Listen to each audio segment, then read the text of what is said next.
Rain lashed against the window panes. Wind howled, a mournful cry echoing the scene inside the apartment.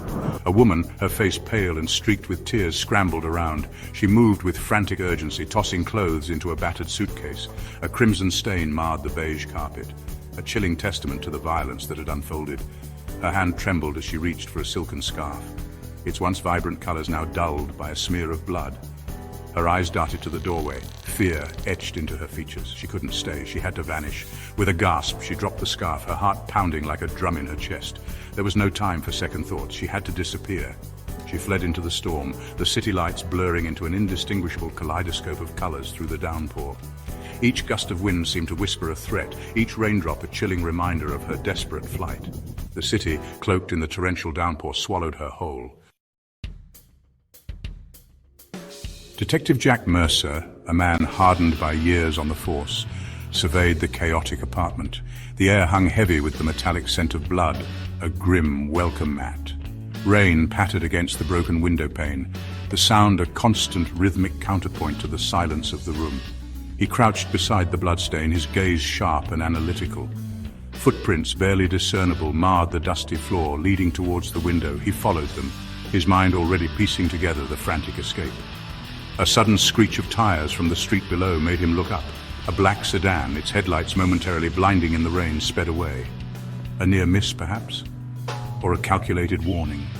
Mercer, his instinct screaming danger, knew this was only the beginning. The apartment whispered its secrets to Mercer. A crumpled note, its message scrawled in hurried handwriting, lay hidden beneath an overturned ashtray. "Keep quiet," it read, the words laced with unspoken menace, "or it ends badly." A chill ran down Mercer's spine. This wasn't just a random act of violence, this was a carefully orchestrated act designed to silence someone. His gaze fell upon a pack of cigarettes lying open on the coffee table, one cigarette missing. The brand was unfamiliar, expensive. A clue, perhaps? Every detail, no matter how insignificant it seemed, could be a piece of the puzzle. He pocketed the note, the cigarette pack, and the blood-soaked scarf. Each item felt heavy with unspoken truths, with the weight of a life in peril. He had a feeling this case was going to lead him down a dangerous path, a path shrouded in secrets and lies. The smoky haze of the Silver Echo Lounge hung heavy in the air, a potent cocktail of perfume, cigarette smoke, and secrets. The sultry voice of the lounge singer, a woman known only as Stella, washed over the room, each note tinged with melancholy and a hint of something darker, something unknowable. Mercer, nursing a scotch, watched her from the shadows. She moved with an effortless grace, her eyes holding a lifetime of stories. Some whispered, some screamed, all hidden beneath a veneer of practiced indifference. A man, his face hidden in the shadows of a fedora, sat at a table near the stage, his gaze fixed on Stella. He passed her an envelope, a discreet exchange in the heart of the bustling club. Mercer, his senses on high alert, caught the flicker of fear in Stella's eyes before she masked it with a practiced smile. This case, he realized, was a tangled web of secrets, and Stella was caught in its center. Section 5, the skeleton key.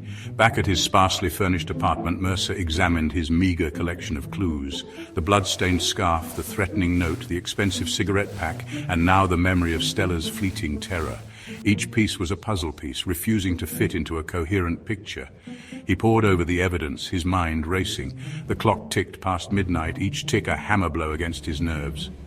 He found it tucked inside the cigarette pack, an ornate key, its metallic surface cold under his touch. It was unlike any key he had ever seen, its design intricate, almost skeletal. This key, he sensed, unlocked more than just a door. It unlocked a secret someone was willing to kill for.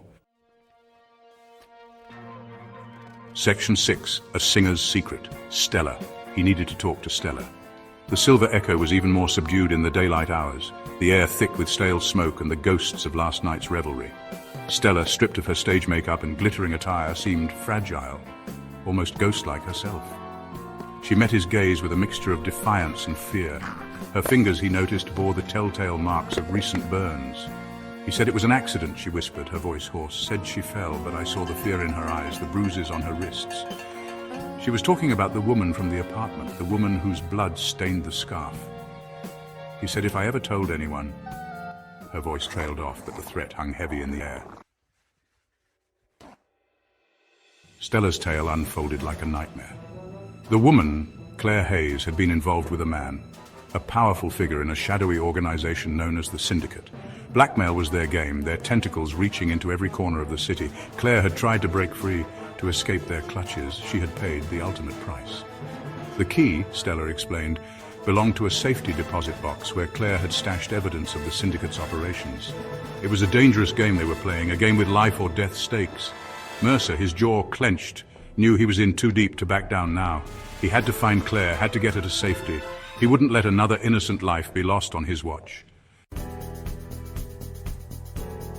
The abandoned subway tunnel reeked of damp earth and forgotten dreams. Mercer, his gun drawn, could hear the echo of his own footsteps as he stalked through the darkness. He had tracked Stella's phone, a desperate lifeline in the encroaching darkness, to this subterranean labyrinth. She was the key to finding Claire, the key to unraveling the Syndicate's web of lies. A sudden clatter echoed through the tunnel, followed by a muffled cry. He whipped around, his heart pounding, to see a group of figures emerge from the shadows. They moved with a practiced ease, their faces hidden behind ski masks, their intentions clear. He was outnumbered, outgunned, and trapped. Just when all hope seemed lost, a figure emerged from behind his attackers. The glint of a blade flashed in the dim light, followed by a startled cry. It was unexpected, this sudden ally, but in this world of shadows and lies, he knew better than to question his good fortune, not when survival was on the line. The abandoned warehouse loomed before them, a skeletal silhouette against the storm-tossed sky.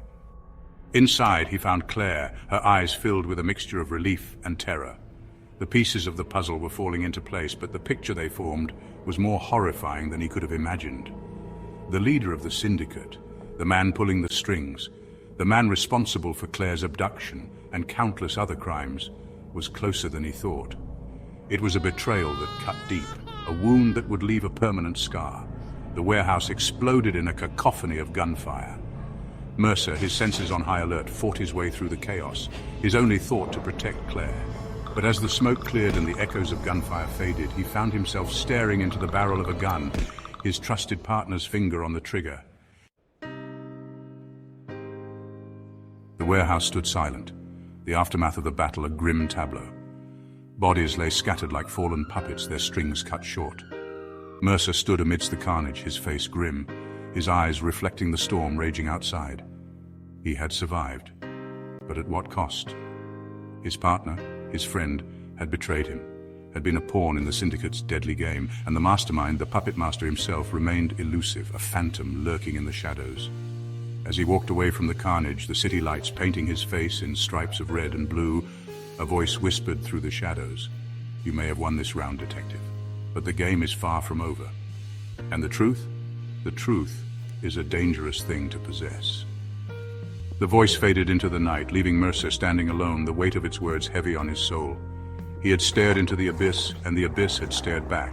And in that exchange, something fundamental had shifted within him. He was no longer the same man who had walked into that rain-soaked apartment. He had been touched by the darkness, forever marked by its chilling embrace.